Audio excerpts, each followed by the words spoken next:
Well, a habit is a redundant set of automatic, unconscious thoughts, behaviors, and emotions that's acquired through repetition. A habit is when you've done something so many times that your body now knows how to do it better than your mind. So if you think about it, people wake up in the morning, they begin to think about their problems.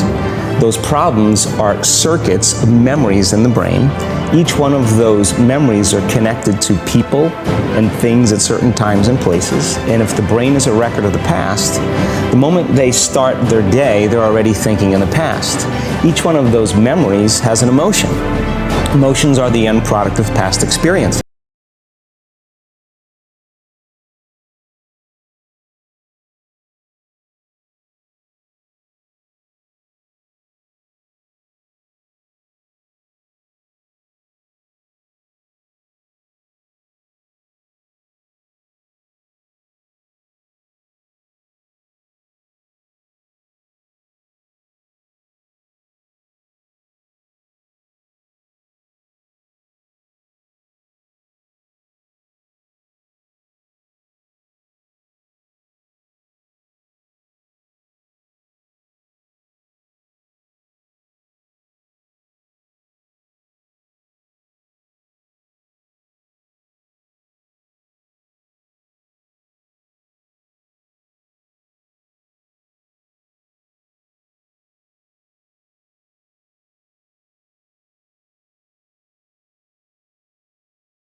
Well, you have to get beyond the analytical mind, because what separates the conscious mind from the subconscious mind is the analytical mind.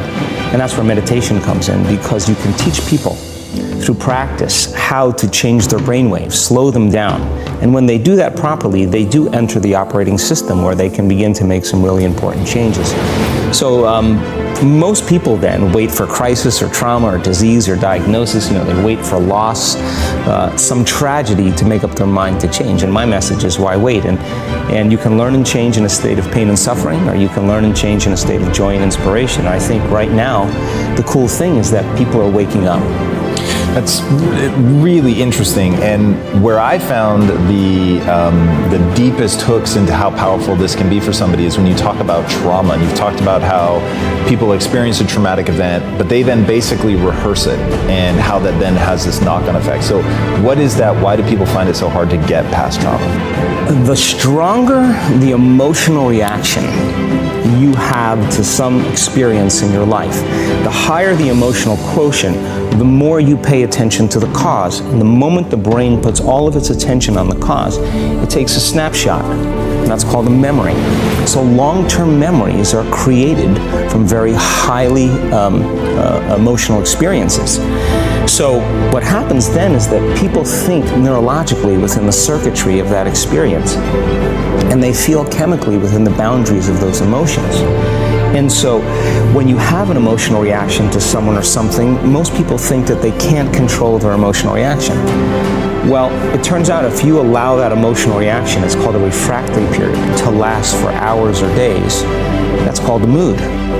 I say to someone, hey, well, what's up? And so, I'm in a mood. Well, why are you in a mood? Well, I had this thing happen to me 5 days ago, and I'm having one long emotional reaction. If you keep that same emotional reaction going on for weeks or months, that's called temperament. Why is he so bitter? I don't know, let's ask him. Why is he so bitter? Why are you bitter? Well, I had this thing happen to me 9 months ago.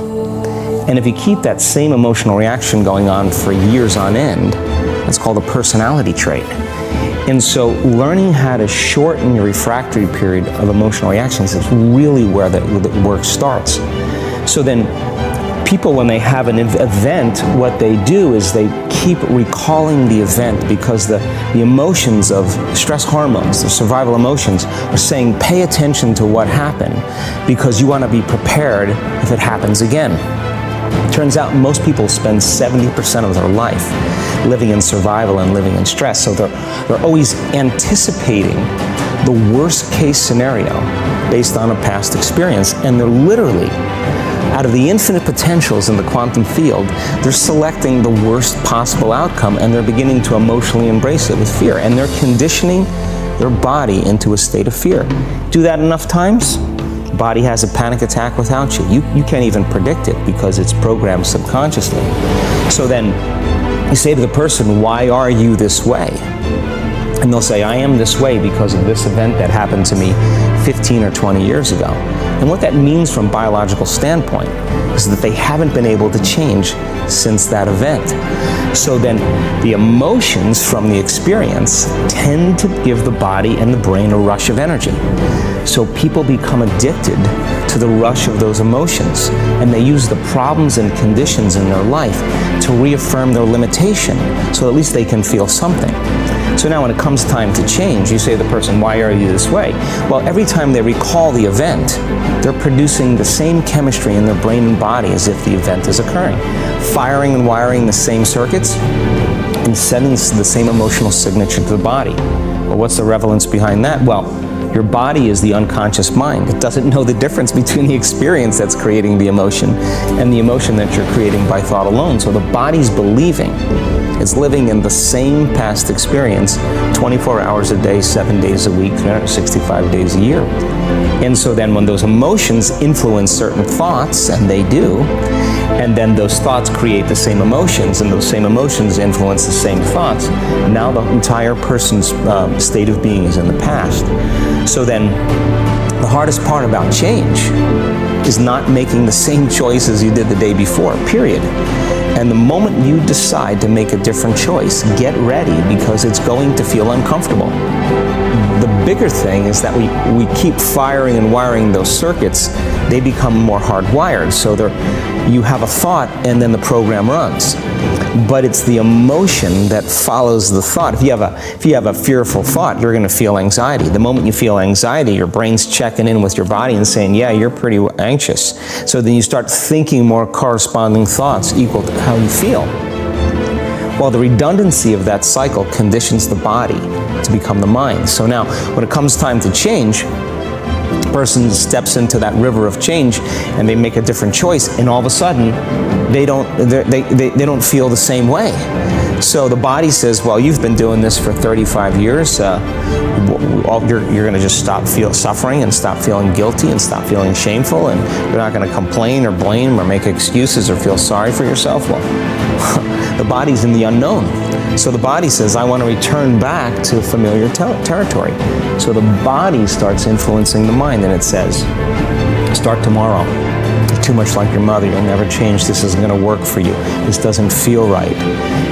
And so if you respond to that thought as if it's true, that same thought will lead to the same choice, which will lead to the same behavior, which will create the same experience, which will produce the same emotion. I want to talk about that notion of, give me a little more detail on what you mean by the body becomes the mind, or the unconscious mind. What do you mean by that exactly? Well, those are two different things. Your body is your unconscious mind.